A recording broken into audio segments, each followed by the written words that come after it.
Bueno, muy buenos días a todos y sean todos bienvenidos a la segunda de 6 series de seminarios, webinar que vamos a estar presentando a través de la DRBF, específicamente en la región centroamericana.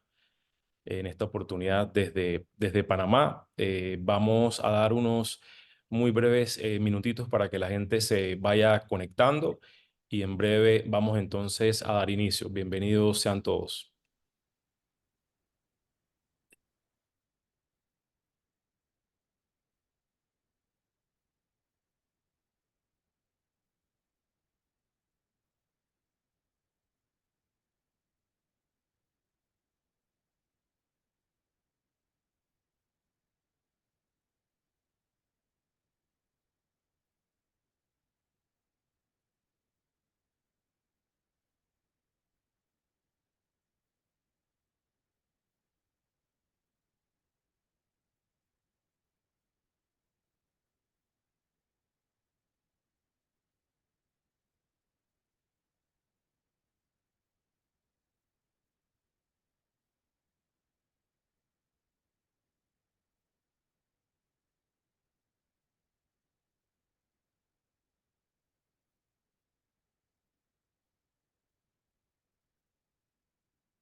En 2 minutitos vamos entonces a dar inicio eh, con la presentación de los expositores.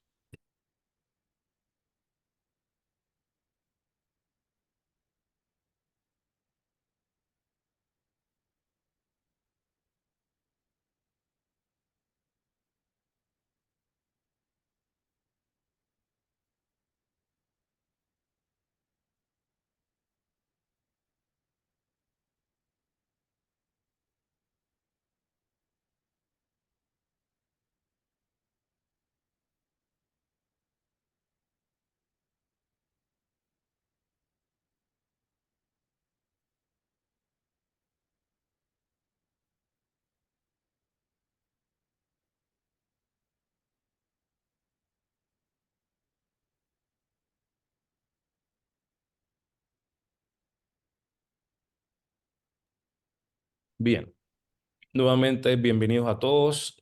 Como les decía, la Dispute Resolution Board Foundation se complace en presentar uno más de los webinars dedicados a dispute boards, específicamente la región centroamericana. Ha organizado este evento para todos ustedes y para seguir el trabajo que realiza la organización promoviendo el uso, la utilización de dispute board en la región.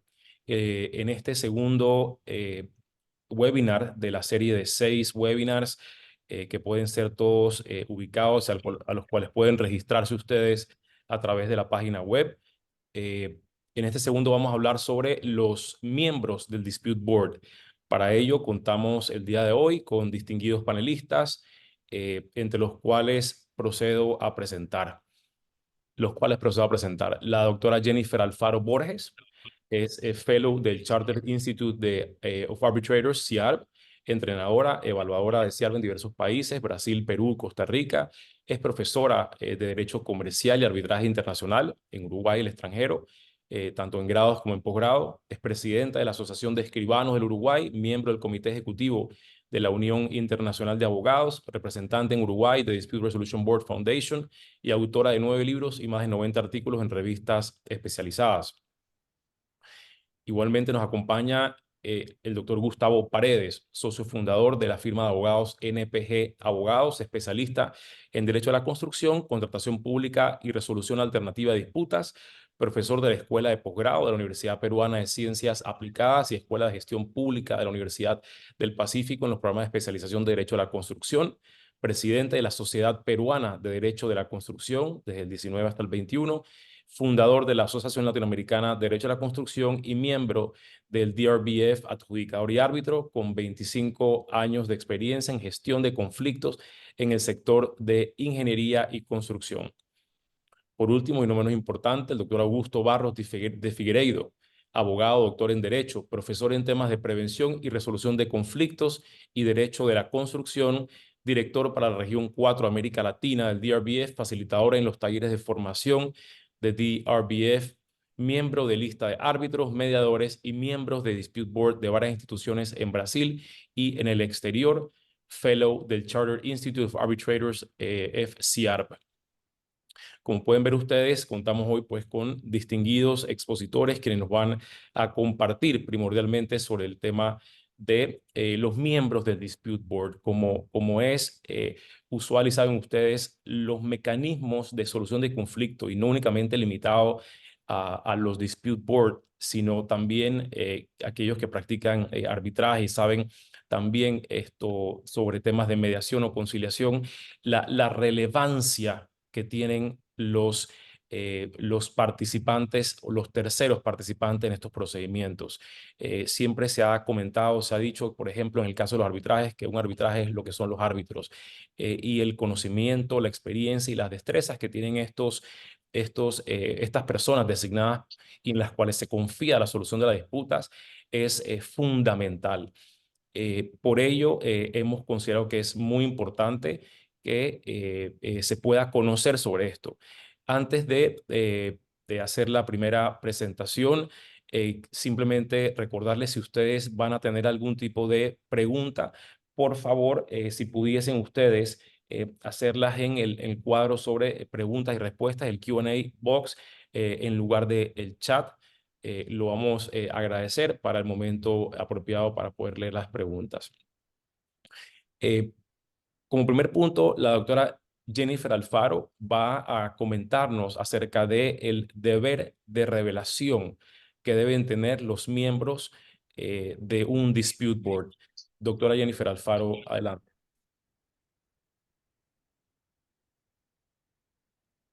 Gracias, Eric. Bueno, inicio, por supuesto, con el agradecimiento a DRBF por la invitación.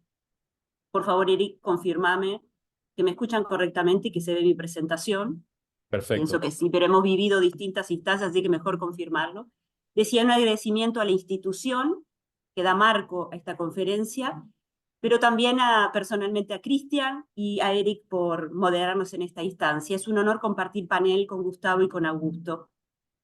Sin duda, si nosotros analizamos la base de lo que es el desarrollo de los distintos procedimientos de prevención y de solución de conflictos, vamos a encontrar, y tú lo mencionabas muy bien, Eric, que la confianza de los distintos operadores en el mecanismo se traduce en la confianza de quienes dirigen y, en definitiva, pueden ser llamados a tomar decisiones en ese ámbito. Y como bien lo dice el manual de DRBF, que tenemos además aprobada la versión en español, es muy importante para todo el mercado latinoamericano, bueno, justamente se trata de una garantía del éxito del procedimiento y vinculado íntimamente con, primero, ganar la confianza y segundo, mantenerla, el hecho de que no solamente al asumir, sino durante todo el procedimiento se mantengan los miembros del board de manera imparcial e independiente. La imparcialidad e independencia sabemos que es un pilar también a cumplir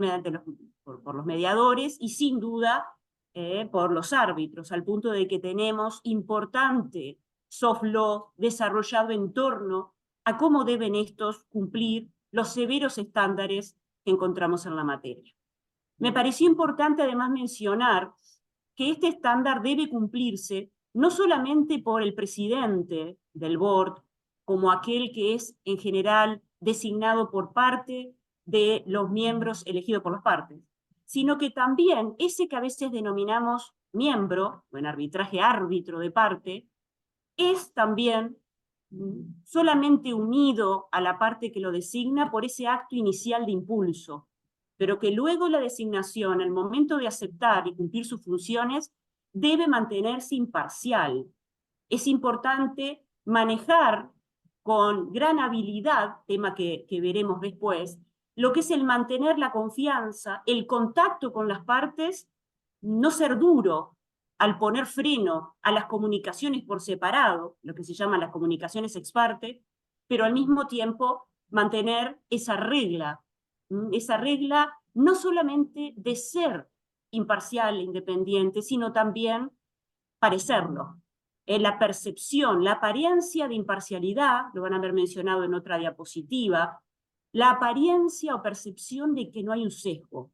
Es inevitable en la naturaleza humana, pero el árbitro debe luchar continuamente, y el miembro del Dispute Board también, luchar continuamente contra sus propios sesgos. Esto, como toda técnica, se trabaja y llega un momento en que tenemos el chip incorporado en tal sentido, y parecerlo. Por supuesto, todo gira en torno al interés del proyecto, y ese es el interés en que tiene que trabajar también el miembro designado por la parte. ¿Frente a quiénes que deben mantenerse la imparcialidad e independencia? Eso lo podemos responder recurriendo a varios reglamentos que tenemos a nivel internacional, y vamos, por ejemplo, para mencionar no solamente al manual de DRBF, sino que también podemos recurrir al reglamento de la Cámara de Comercio Internacional, al reglamento de la Cámara de Comercio de Lima, solamente para elegir algunos e irlos mencionando, y veremos que directamente o a través de otras reglas vamos a concluir que la imparcialidad e independencia no solamente se debe tener respecto del proyecto, respecto del caso, sino también respecto de las partes, ¿verdad? No voy a entrar en la diferencia entre imparcialidad e independencia, y vamos directamente, como en algunas legislaciones se refiere, a neutralidad, como término genérico y de alguna manera comprendiendo ambos. Una imparcialidad e independencia, en este caso, vinculado no solo a las partes, sino a cualquier parte relacionada, como dice de alguna manera el manual del DRBF. Aquellos profesionales y consultores, al director ejecutivo del proyecto y a todos aquellos stakeholders clave, porque es imposible que digamos una premisa genérica de cualquier stakeholder, pero aquellos clave en relación al proyecto. Nosotros, por ejemplo, vemos que al momento inicial de analizar la contratación de un miembro de un Dispute Board, se le debe revelar no solamente las partes contratantes y sus empresas vinculadas, sino también los asesores, los consultores, director del proyecto y demás. ¿A los efectos de qué? De posibilitar la revelación adecuada. Sin duda, desde qué patrón, desde qué punto de vista debemos evaluar esa imparcialidad e independencia.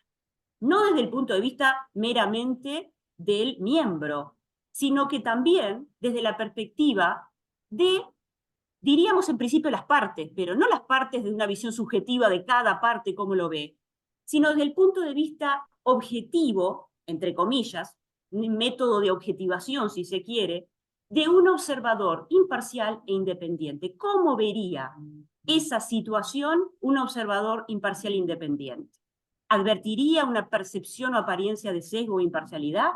Bueno, en ese caso, la conducta debe ser, sin duda, revelar, pero incluso intentar evitar que esas situaciones se presenten, porque sin duda, no es el mismo impacto cuando ese sesgo, ese conflicto de interés se presenta antes de aceptar, así permitimos, por supuesto que a veces es inevitable, pero es la tarea intentar y gestionar evitarlo, si permitimos que se dé esa hipótesis de conflicto, esa afectación real o potencial de la imparcialidad e independencia cuando ya hemos iniciado el ejercicio del cargo, cuando ya estamos en un procedimiento en curso. Porque sin duda la obligación va a ser siempre revelar, y en el caso de existencia del conflicto, apartarnos, expulsarnos, renunciar.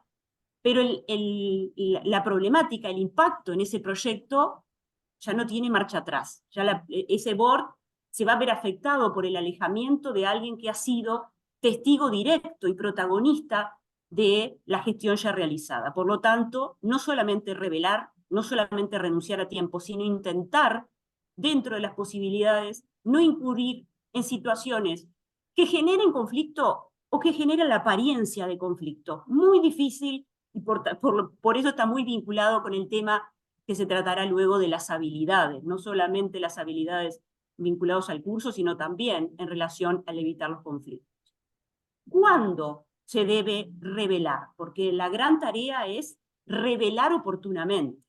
Por supuesto que hay una revelación inicial, incluso DRB tiene un proyecto, un borrador de declaración en su web que podemos utilizar a tal efecto, y muchas de lo que son los dispute board administrados por instituciones, al convocarnos y al aceptarnos van a presentar esa declaración, ¿verdad? Pero más allá de eso, debe ser una gestión constante a lo largo del procedimiento, una actitud proactiva de constantemente estar investigando por parte del miembro del board posibles situaciones de conflicto de interés. Van a ver que los reglamentos, el manual, utilizan expresiones como continuamente mantenerse imparcial o permanecer imparcial.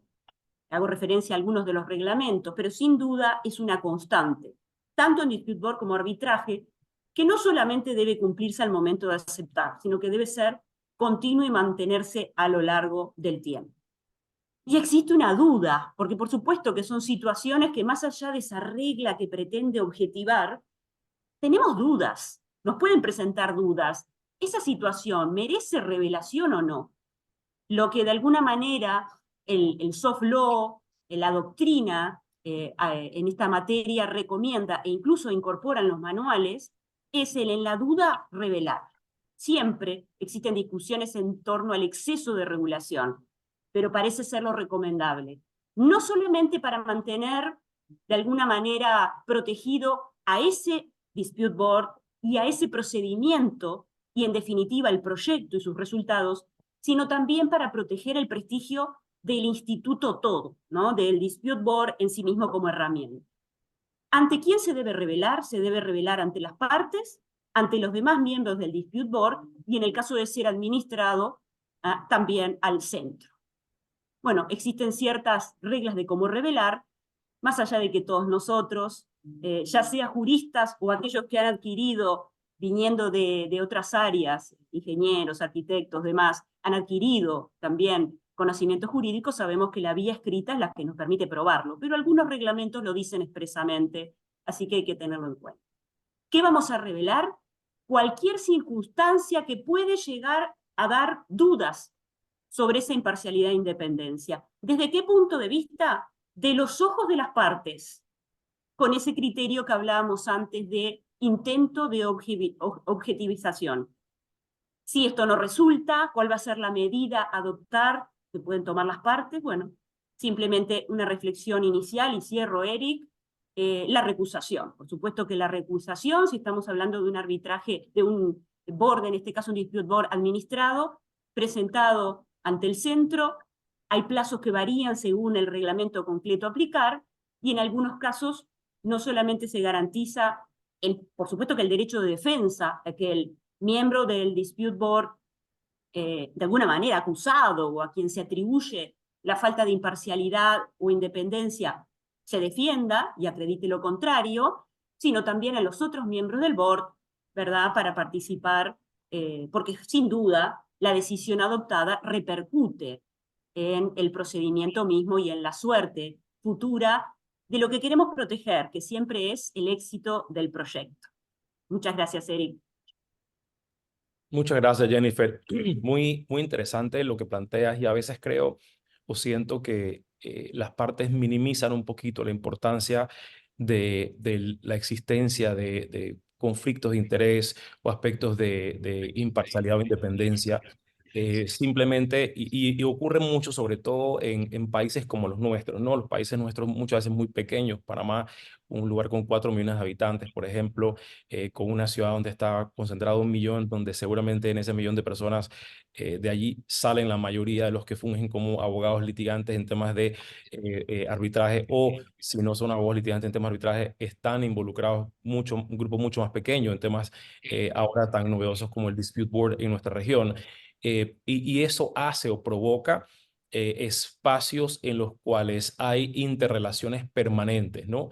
Entonces, cómo atender eso, cómo revelarlo y cómo permitir darle esa tranquilidad que necesitan tanto las partes como la institución, como tú muy bien decías, que hace necesario que para que se fortalezca, en efecto, la protejamos todo. Creo que este es un mecanismo de protección que tiene el Dispute Board a través de cuidándolo, simplemente no generando percepciones externas de que puede verse afectada por digamos, aspectos de parcialidades, ¿no? Así que muy importante lo que comentas.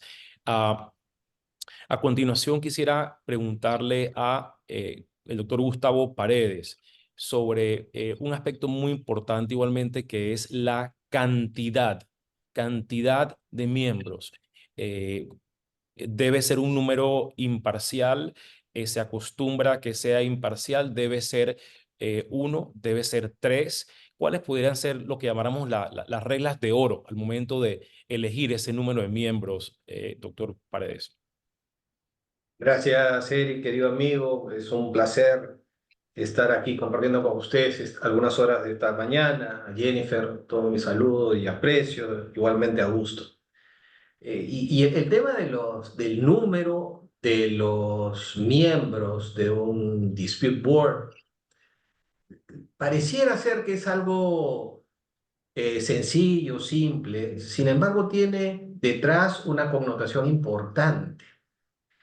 Eh, yo particularmente utilizo dos reglas de oro, ¿no? Digamos, que pueden ser útiles. Ciertamente no van a ser las únicas, pero permiten orientar un poco la toma de decisiones, ¿no? Y la primera regla que yo le he llamado es la regla de la necesidad, ¿no? Y la segunda es la regla de la creatividad. Ahora yo se lo voy a explicar cómo. A ver, la regla de necesidad tiene que ver justamente con el proyecto, ¿no? O sea, es decir, tenemos que partir por identificar, primero, el nivel de complejidad técnica que tiene el proyecto. Segundo, la duración del proyecto. Tercero, el nivel de inversión que involucra el proyecto, ¿no? Estas son tres variables que sin duda sirven para definir el número de árbitros. De hecho, ya esto va marcando la línea de acción de la importancia que tiene o el peso que quieren darle las partes en todo este proceso de gestión del proyecto. Y claro, ustedes se van a dar cuenta que el modelo conformado por tres miembros es el más común. De hecho, y si preguntamos a los usuarios del por qué se designan a tres miembros, y veremos que en muchos de ellos van a contar una serie de percepciones. Por ejemplo, prefieren tres miembros para obtener un mayor valor proveniente de la diversa experiencia de los miembros, ¿no? O porque quizás el modelo les ofrece una mayor legitimidad por actividades, opiniones o decisiones unánimes, ¿no? O porque la percepción del usuario es que tres miembros le ofrece una mayor capacidad y eficacia de respuesta, ¿no? Que en algunos casos, por supuesto temporalmente, se le puede encargar a uno o a otro tareas muy particulares como por ejemplo la asistencia informal.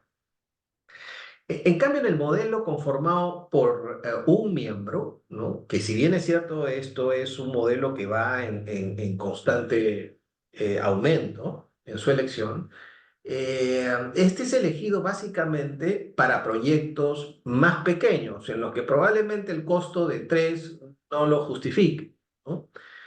Pero aquí pasa un tema fundamental, ¿no? Porque la elección de ese único miembro, ese sole member, es dificilísimo, es complicado, requiere un gran estándar, porque la efectividad de ese dispute board tiene que pasar por entender realmente que el nivel de las cualificaciones y experiencia de ese miembro que se va a elegir sea realmente importante y tenga disponibilidad de dedicación, ¿no?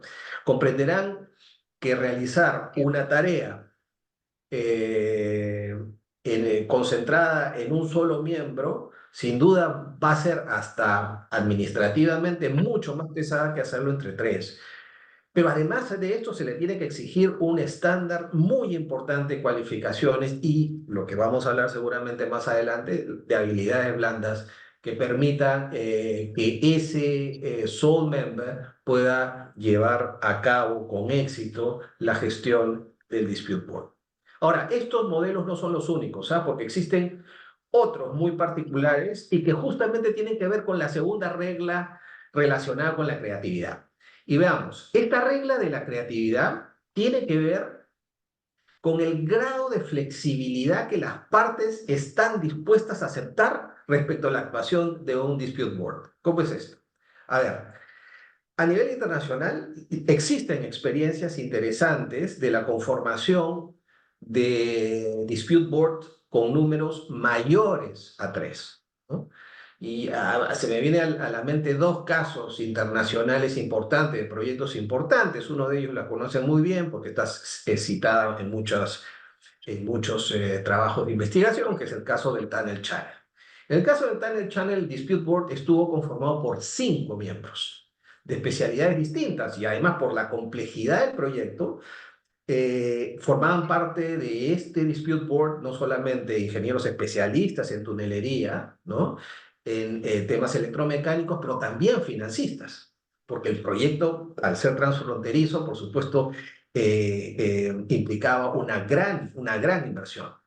Y la operatividad de ese Dispute Board era que los 5 siempre participaban o estaban presentes en cada una de las discusiones, especialmente de las disputas. Sin embargo, al momento de tomar alguna decisión, solamente 3, que eran los más afines a esa controversia, las que tomaban la decisión, con lo cual las partes, y simplifico las partes porque por un lado había contratistas sindicados en una cantidad impresionante, podían garantizar la predictibilidad técnica y más apegada al contrato y a la realidad.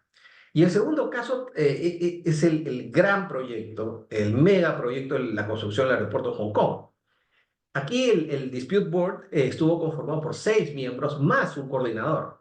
Ahora, y ustedes dirán, sí, pues 6 miembros es una cifra par, ¿no? ¿Cómo hacían para tomar decisiones? No. Los 6 estaban presentes y de diferentes especialidades, pero por supuesto que al momento de la toma de decisiones solamente habían 3 que se juntaban para la toma de decisión, que eran justamente aquellos 3 que eran más afines, sus especialidades más afines a la naturaleza de la controversia, ¿no? Y a partir de aquí la creatividad puede volar, porque en realidad incluso con modelos de 3, uno puede manejar también ciertas retribuciones diferenciadas. Por ejemplo, se me ocurre un par de ejemplos, ¿no? Un dispute board de 3 que están presentes en obra, donde los 2 designados por las partes son los encargados de llevar a cabo la labor preventiva. Y residualmente, cuando el conflicto escale, será el tercero el quien tomará las decisiones. Y por supuesto, estamos ante retribuciones diferenciadas por la naturaleza de la labor que realiza. O por ejemplo, 3 miembros, un dispute board de 3 miembros, donde solamente uno realiza labor preventiva, pero que en caso, digamos, un conflicto escale y se necesite tomar una decisión, los 3 pueden entrar a tomar la decisión.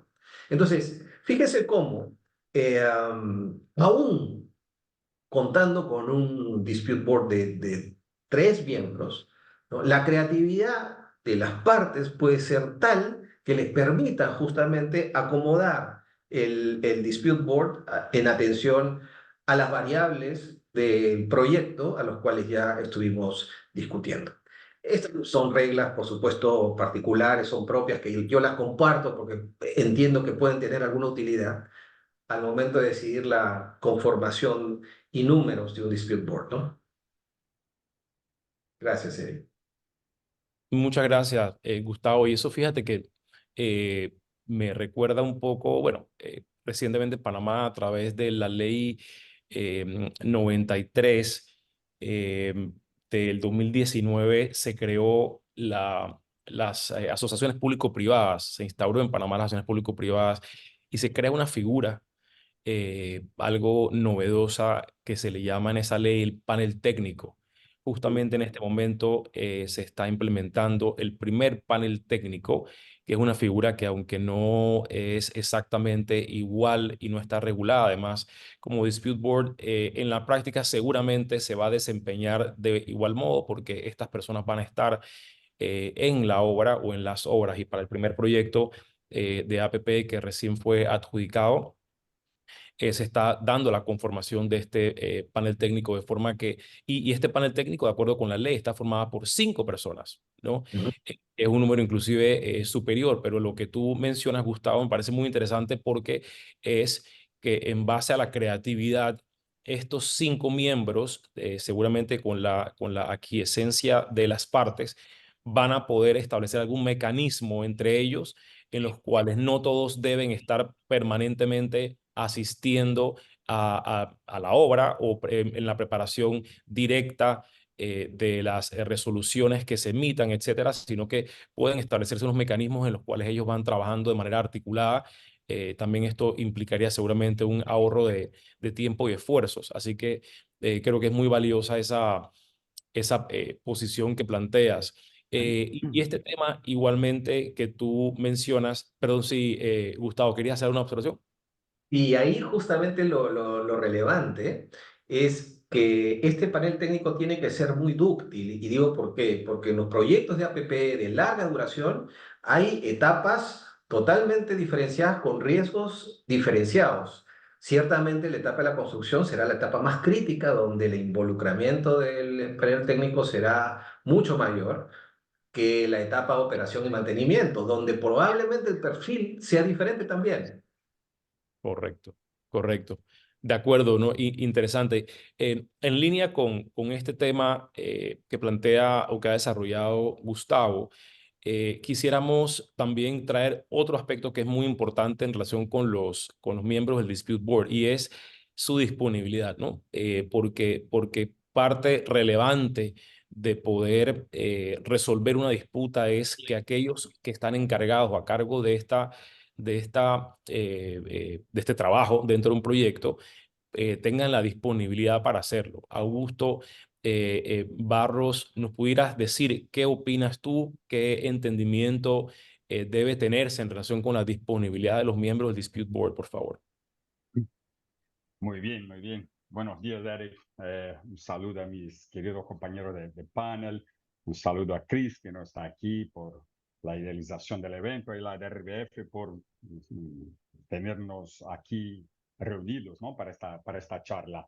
Y efectivamente, Eric, el tema de la disponibilidad de los miembros de los dispute boards es un tema que muchas veces las partes no hacen mucha atención, y es un tema crucial para el éxito de los tabs, porque sabemos que los tabs toman muchísimo tiempo, ¿no? Si es un tema importante para los arbitrajes, para los tabs mucho más. Y porque tenemos visitas, el comprometimiento físico de los miembros es muchísimo más intenso, ¿no? Entonces el planeamiento, nuestro planeamiento cuando aceptamos un proyecto, hay que ser bien hecho, ¿no? Entonces, no solamente las partes no deben solamente considerar la experiencia, habilidades de los miembros, ¿no? O sea, calificaciones profesionales adecuadas, experiencia relevante, habilidad para interpretar y utilizar los contratos, fluidez del idioma y todo más, ¿no? Pero sí, la capacidad de dedicar tiempo y atención al proyecto para así tener un DAB funcional.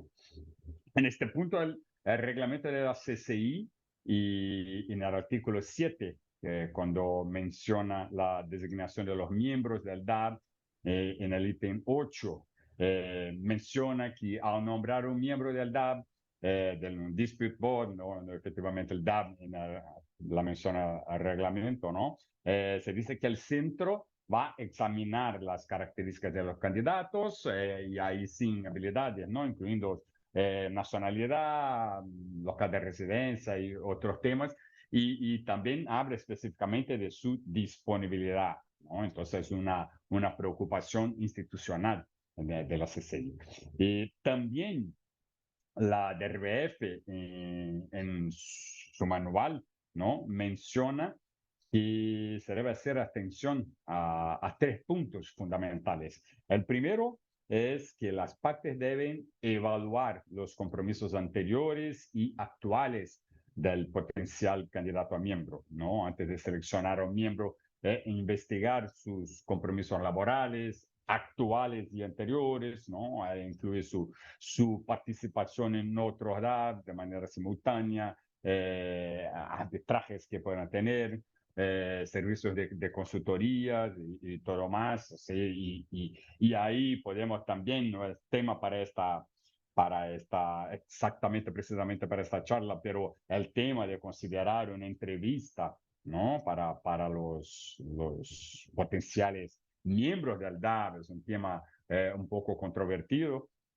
Se menciona también arbitraje, a veces hay gente que no se siente muy confortable para hacer esto, pero sí es un tema importante de considerar, ¿no? Saber también cómo está el equilibrio en la carga de trabajo, el segundo punto mencionado por la DRF, que los miembros puedan mantener un equilibrio entre estas actividades mencionadas, ¿no? Y su capacidad de dedicarse al proyecto, ¿no? Muchos de los miembros no tienen no tienen su práctica una dedicación exclusiva a los DApps, ¿no? Entonces están también de una participación más intensa como socios de oficinas, de consultorías, de servicios trabajan como expertos, ¿no? Entonces ahí tienen que pensar y considerar cuántos DApps se puede aceptar, cuántos arbitrajes, cuántos testigos técnicos, ¿no? Y todo más. Y también yo creo un tercero punto también mencionado por la DRF está relacionado a la flexibilidad y la adaptabilidad del miembro, ¿no? También en paralelo con la disponibilidad. Sería la capacidad del miembro para adaptarse a las necesidades cambiantes del proyecto, que también el potencial miembro, hay que considerar en su carga de trabajo, ¿no? Hay personas, hay profesionales que se adaptan de una manera más fácil a los retos, ¿no? Estamos hablando también del tema, estamos aquí hablando de América Latina, ¿no? Y nosotros aceptamos trabajos en todo el continente. Entonces también el punto de tener experiencia regional, ¿no? Saber bien ubicarse en los países, cómo manejar traslados, todo esto hace muchísima diferencia, ¿no? Y también la flexibilidad cultural también, ¿no? Y sobre eso finalmente, lo que es importantísimo tener en cuenta es que no existe un número mágico, ¿no? Muchas veces vemos compañeros hablando en paneles así, no, yo creo que 4 DAPs, 5 DAPs, 6 DAPs, es demasiado, es poco, ¿no? No existe un número mágico, ¿no? Si pensamos en los puntos anteriores, esto depende de cada uno, ¿no? Una persona para tener varios DApps, pero la mitad es en su propio país, cerca de su casa. Entonces toma un día una visita a un proyecto, entonces no es tanto. Pero podemos tener 2 DApps que sean en el Oriente Medio, entonces son días hasta llegar al proyecto, un proyecto enorme que tome 2 días de visitas, entonces es como, hay que contar como una semana para una visita a un proyecto. Entonces, no vale la pena considerar números mágicos, no ningún número mágico. Hay que considerar la complejidad, ubicación, de todos estos temas que mencionamos anteriormente. Sobre todo, esto sí es aún más importante considerar todo eso potencialmente aumentado para la elección, para la designación del presidente, ¿no? El presidente ya exige no solamente habilidades adicionales como gestionar relaciones externas, agendas, redactar informes, ¿no? Liderar la redacción, no solamente no hacerlo por sí mismo, ¿no? Pero ser el maestro de la orquesta del DAB, ¿no? Y para eso también sabemos toma muchísimo más tiempo cuando somos presidentes que miembros. Entonces, para la elección del presidente, aún más las partes deben de considerar todo este punto de la disponibilidad. Amigo Eric, esto que quería considerar.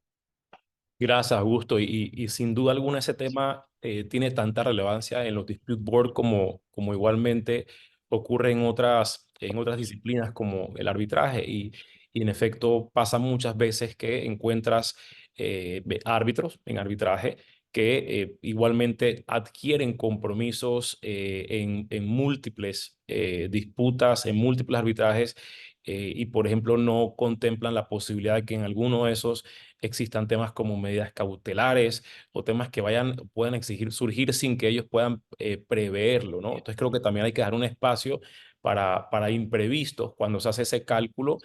Igual acá en los dispute board, pues no se sabe, pues uno puede estar seguro de cuándo van a ser las visitas, si están programadas o son hechas, pero cuando surgen las reclamaciones puntuales y la necesidad de decisiones por petición de las partes, también es algo que puede ser un poco imprevisto y en efecto creo que al momento de el miembro del dispute board decidir en efecto la aceptación de una designación debe contemplar inclusive dejar un espacio para lo que llamaríamos en construcción holguras, ¿no? Es decir, espacios para poder atender esto también imprevistos, ¿no? Temas que puedan surgir. Así Sí, que es muy importante porque al final, Augusto, y tú lo manifiestas muy claramente, la finalidad última que tienen las partes es que quien ellos designan, en quien ellos están confiando, esta decisión de sus controversias,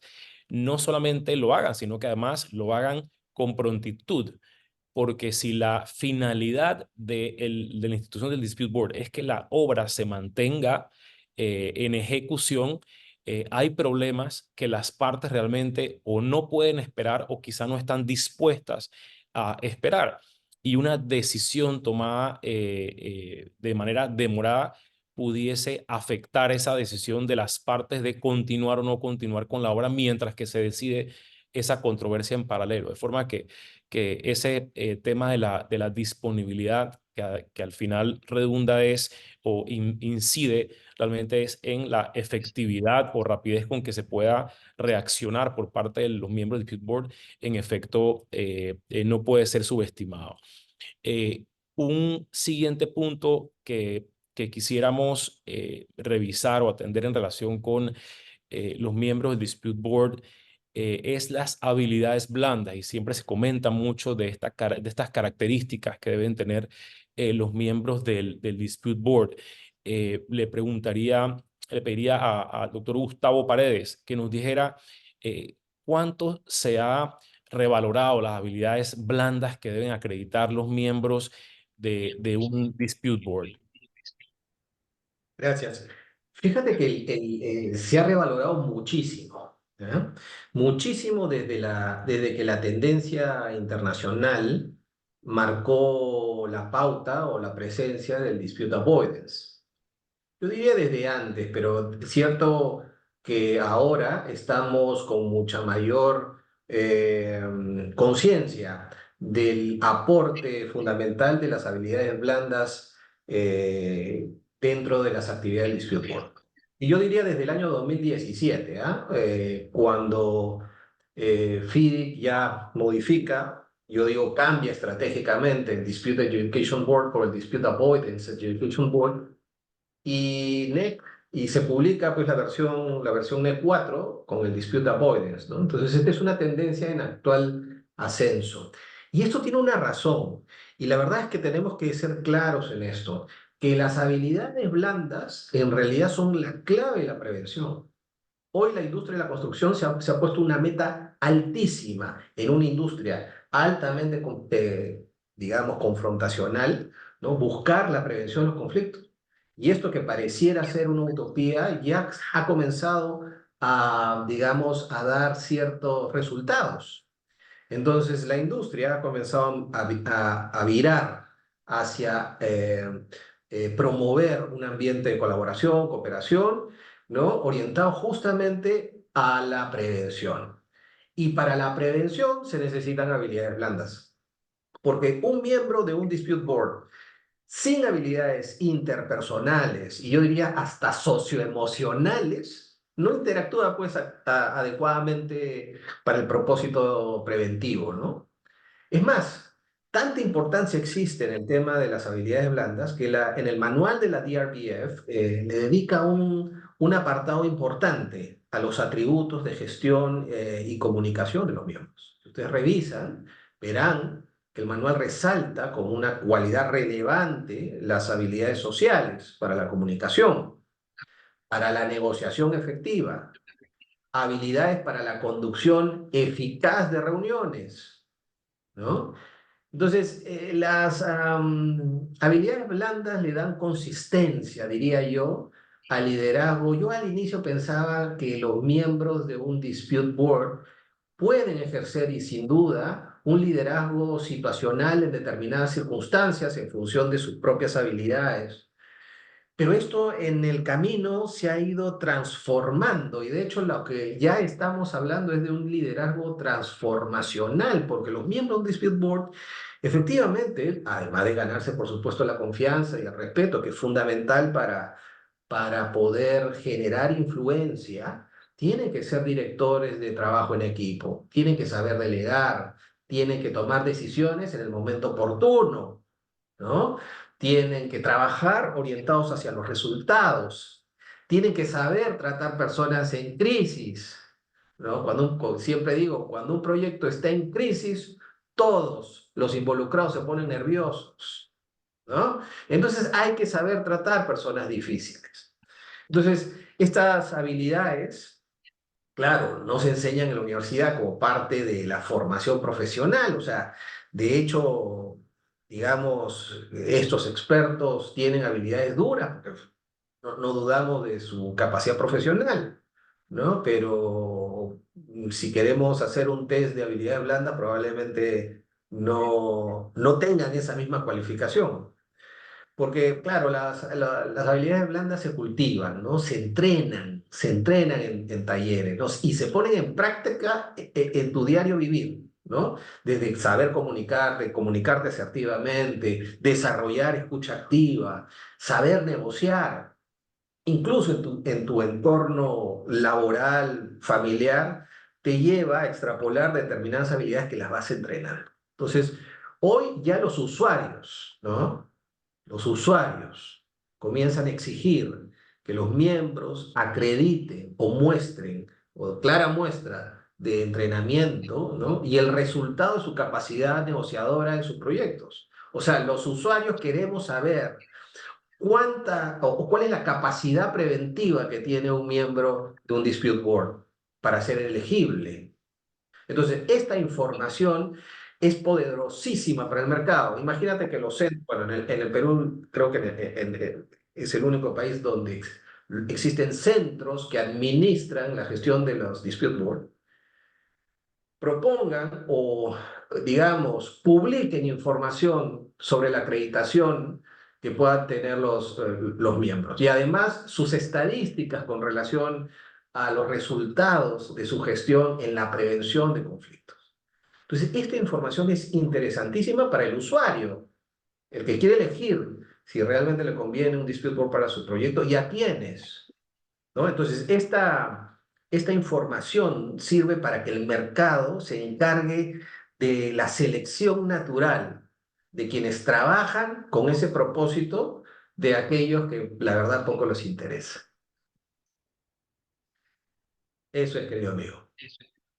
Muchas gracias, Gustavo. Sí, en efecto. Y creo que eso es fundamental y al final no se trata únicamente en los dispute board, como mencionas, de tomar decisiones, sino que si la filosofía detrás de este mecanismo de solución de controversias va hacia la prevención, hay muchos espacios en los cuales los que van a tomar esas decisiones o van a hacer recomendaciones en últimas necesitan comunicarse adecuadamente para evitar, es decir, el contexto en el cual y la autoridad que se ejerce en un momento en el cual estás tomando una decisión es muy distinta a la autoridad que debes demostrar y el liderazgo que debes demostrar cuando estás tratando de evitarla.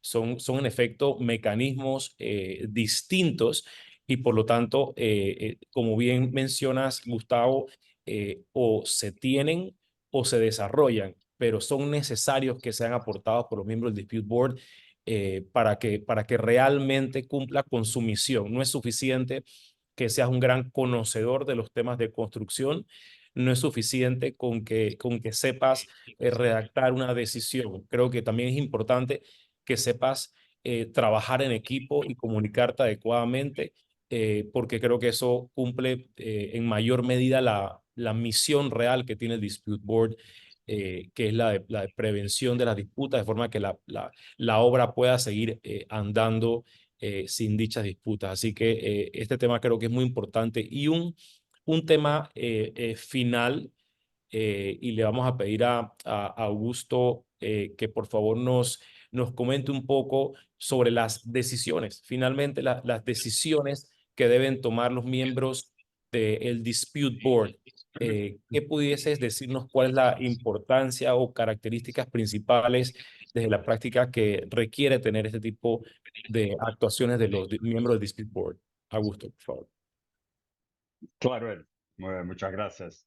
Y bueno, yo creo que por la introducción me viene a la cabeza relacionando los dos temas, ¿no? Porque Gustavo habló de las habilidades blandas, ahora estamos hablando de decisiones y esta me parece un momento importante y oportuno para llamar la atención a este aspecto tan bonito y tan importante de los DApps, que es su hibridismo, ¿no? La capacidad que el DApp tiene de ser un método único que agrega métodos, otras técnicas, ¿no? Entonces, en cuanto estamos como en los tabs practicando asistencias informales, utilizamos técnicas, no hacemos mediación, pero utilizamos técnicas de la mediación, ¿no? Y cuando estamos en la decisión, utilizamos técnicas de la decisión de arbitraje. No estamos en un arbitraje, no queremos que los TAPS sea un arbitraje, pero utilizamos sus técnicas, ¿no? Entonces, ¿por qué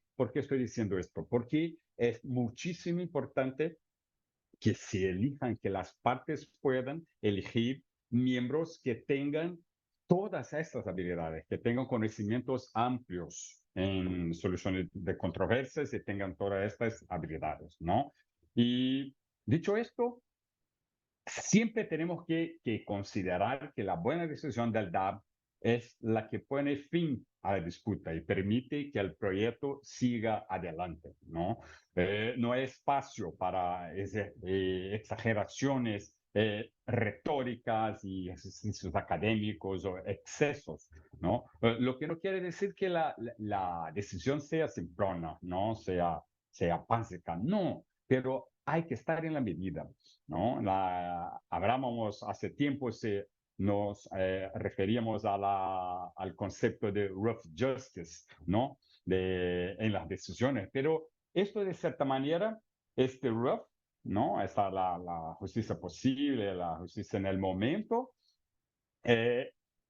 no podemos dejar de considerar la técnica de la decisión, ¿no? Porque tenemos que proteger la decisión, nosotros como miembros de ADAP, como ADAP, la protección técnica de la decisión es importantísimo para las partes y para el proyecto, ¿no? Entonces, por eso, sobre todo en regiones de alta litigiosidad, como nosotros sabemos que es en Latinoamérica en general, una buena decisión bien estructurada, con la buena técnica, considerando todos los puntos, considerando nuestra misión contractual, siguiendo la orientación de nuestro contrato tripartito, las reglas de los reglamentos aplicables. Esto es fundamental para que podamos entregar un resultado de calidad para las partes, ¿no?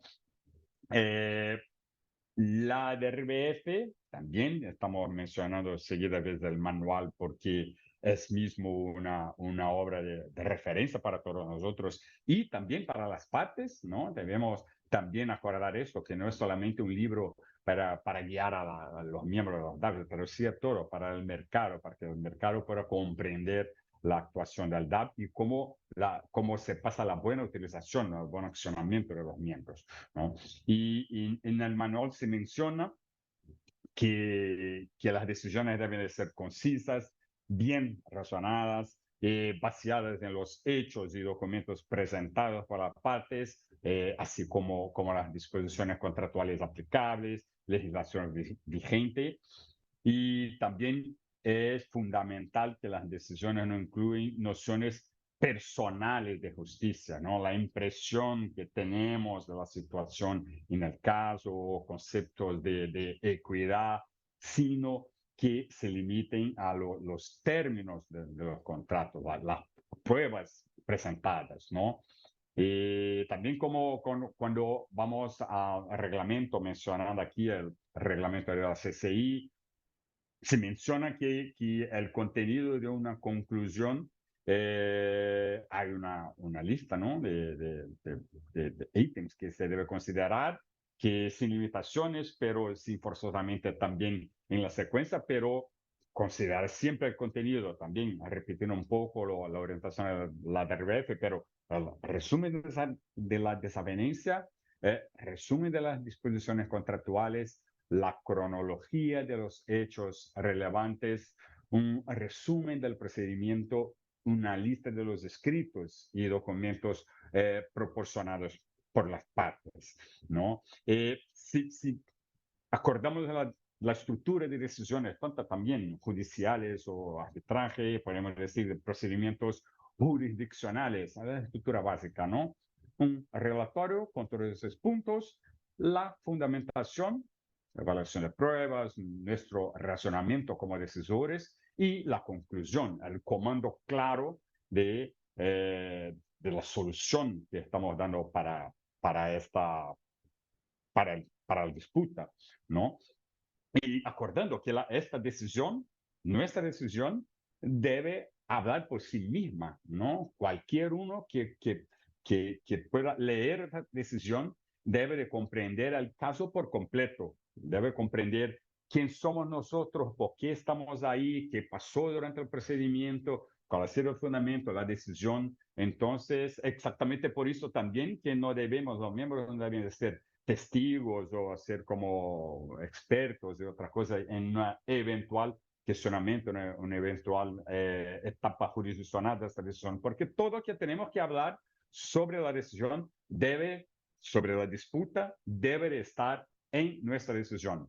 Terminamos lo que se llama el concepto, ¿no? del functus officio, entregamos a la parte de la decisión de finito, está terminado, ¿no? Entonces, tener esto en cuenta y pensar siempre en presentar una estructura lógica, un lenguaje simple y directo, y que se pueda, sobre todo también, esto a veces se negligencia, pero que tenga una excelente presentación, la formatación también, el trabajo, la edición, esto también es muchísimo importante. También sabemos que una buena comida de los mejores cocineros no solamente es sabrosa, sí queremos comida sabrosa, pero cuando llegamos a un nivel más alto de exigencia, queremos algo que sea muchísimo bien presentada también para las partes. Y así mantenemos podemos corresponder a las expectativas que las partes y el proyecto tienen de nosotros. Excelente, Augusto, muchísimas gracias. Creo que son muy buenos tips para aquellos que están entrando, ¿no? En este momento en la redacción de cualesquiera tipos de decisiones, que sepan cómo abordarlos y cuál es la expectativa de las partes. Siempre es muy importante eso. Doctora Jennifer, tiene la mano levantada. Sí, simplemente para sumarme a lo que decía Augusto, en definitiva la decisión no deja de ser un acto de comunicación que tiene como destinatarios básicos a las partes y a un eventual juez o tribunal arbitral. La claridad requiere que sea entendible y que se puedan controlar el cumplimiento de algunos principios básicos, como el haber escuchado a las partes, para blindar de alguna manera la decisión, porque no debemos perder de vista de que el caso puede ser sometido en definitiva a una decisión de naturaleza jurisdiccional, que no es una naturaleza que tienen el Dispute Board, como ya hemos comentado. Perfecto, muchísimas gracias, Jennifer.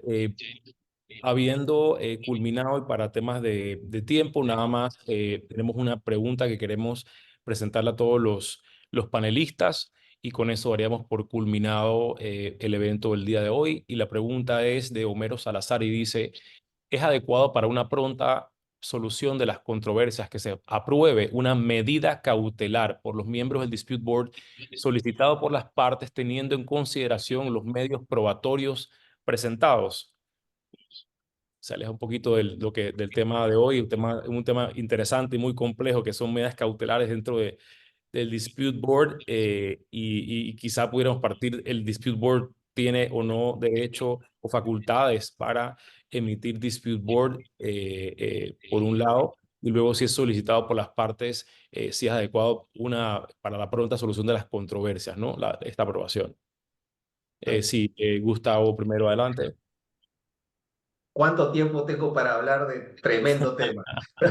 Muy poquito porque estamos sobre el tiempo, segundos. pero sería bueno para poder responder y Yo después voy a complementar. tratar de ser muy claro, sincero y espero que no les guste lo que les voy a decir.